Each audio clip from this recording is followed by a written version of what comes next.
सौम्याश्री जो आत्माहुति देछि बोली कहा जाउछि से आत्माहुति नुहे हत्या होती बोली लोक जानिबा दरकार नहले ये निया समग्र ओडिशा रे आहुरी जळिबो जे पर्यंत ताकू न्याय न मिलिछि आमे समस्ते मिसी दलमत निर्विशेष रे तार न्याय पई लड़ाई जारी रखिबो। एथिरे पुलिस अभियुक्त, एथिरे शिक्षा विभाग अधिकारी माने अभियुक्त, एथिरे प्रशासक माने अभियुक्त एवं एथिरे सेठिकार सांसद बालेश्वर सांसद एवं बालेश्वर सदर विधायक मध्य जने जने अभियुक्त।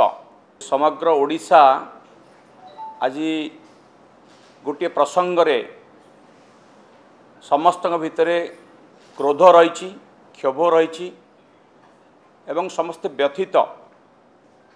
ओडिशा रे एभली घटना केवे घटी नथिला। जने छात्री जे कि फकीर मोहन स्वयं शासित महाविद्यालय छात्री एवं मो निर्वाचन मंडली भोगराईर तार घर सौम्याश्री बीसी जी कि न्याय मागिला किंतु न्याय बदल ताकू न्याय मिलिला।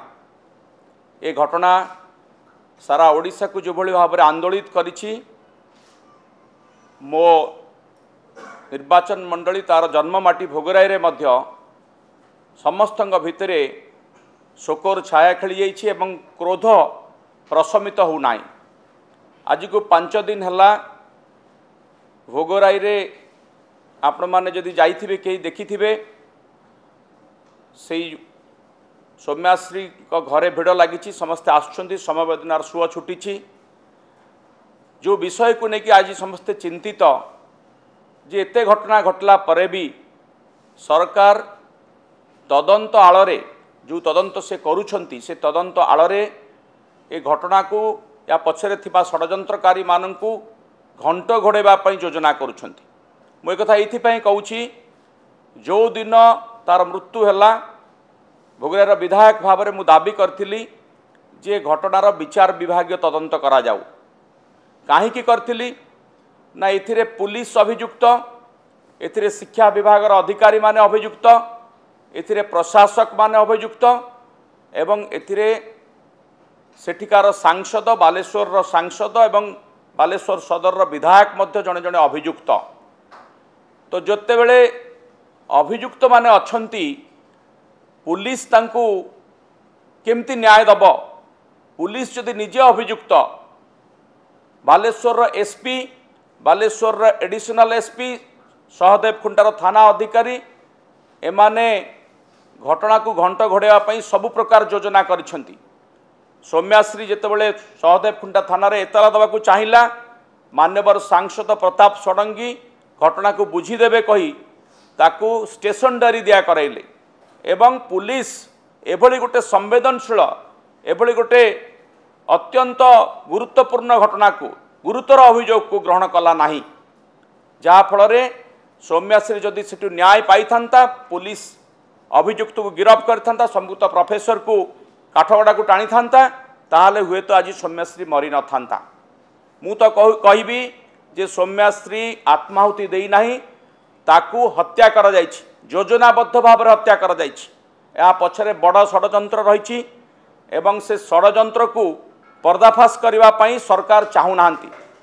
काहेकि चाहू नांती ना जदि आर प्रकृत तदंत हब जो माने आज कुम्भीर कांदला कांदुछंती, जो माने आज आसिकी लुह गड़ाउछंती सबको कांध दौछंती से माने बंधा हो जिवे जदि प्रकृत तदंत हब। किंतु पुलिस वर्तमान मध्य क्राइम ब्रांच तदंत नारे सरकार से अपराधी मानकू से अभियुक्त मानकू घंट घोड़ाउछंती। सेथिपाई आमे दाबी करथिलु जे क्राइम ब्रांच तदंत नुहे आर विचार विभागीय तदंत हबार आवश्यकता रही। हाईकोर्टर जड़े सिटिंग जज जरिया जदि तदंत करा जाए हुए तो सत्य पदा को आसीबो।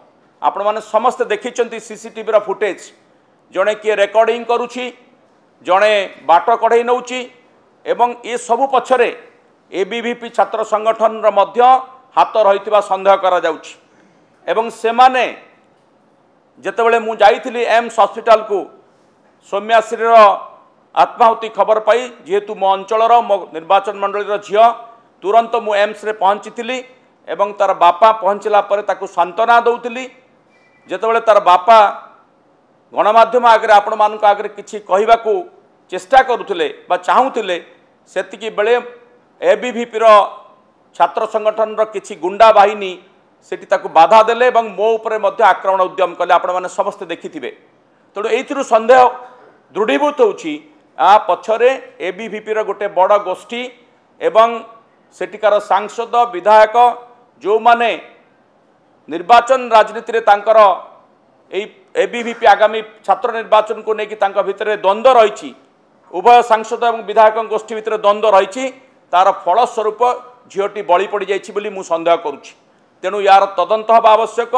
भोगराईर सबु जनसाधारण तरफ भोगराईवासी तरफ मुझे जरिया ओडिशावासी को कहवाक चाहूँगी जे ए प्रकार नाटकबाजी बंद हो। सरकार जो नाटक करुछंती वर्तमान सुधा जो माने दोषी जहाँ को दोषी बोली कहुच्छी से तो निश्चित भाव में दोषी प्रोफेसर और प्रिंसिपाल किंतु तांका व्यतीत आउ जो माने षड्यंत्रकारी जो मानकर हाथ रही से पदा को अणा जाऊ नहीं बा ताकू चापी देवाक उद्यम करा जाउछि से मानकु सामना को अणा जाऊ एवं घटनार विचार विभाग तदंत हो। आउ जदि नहब ताहले भोगराई तो भोगराई समग्र ओडिशा रे ए निया जो व्यापी सौम्याश्री जो आत्माहुति देछि बोली कहा जाउछि से आत्माहुति नुहे हत्या होती बोली लोक जानिबा दरकार। नहले ये निया समग्र ओडिशा रे आहुरी जलिब जे पर्यंत ताकू न्याय न मिली आमे समस्ते मिसी दलमत निर्विशेष रे तार न्याय पई लड़ाई जारी रखिबु।